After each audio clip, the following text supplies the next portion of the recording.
If you will only learn na ikaw mismo dapat kabisado mo sarili mo. Kung saan ka magaling, bugbugan mo ng gusto doon.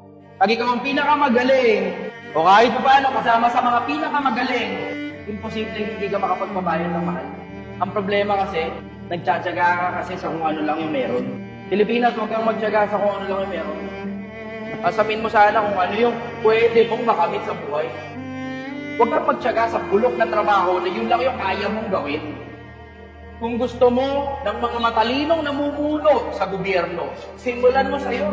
Sa'yo, nagagalingan mo sa buhay. Sa'yo, natatalinuhan mo. Sa'yo, natatabaan mo ang utak. Sa'yo, nasisipagan mo. Sa'yo na mag-iipon ka. Tapos makikita ng anak mo kung paano umabot ng pangarap. Tapos yung mga susunod na nakita, sila na yung susunod na mamamahala sa bansa.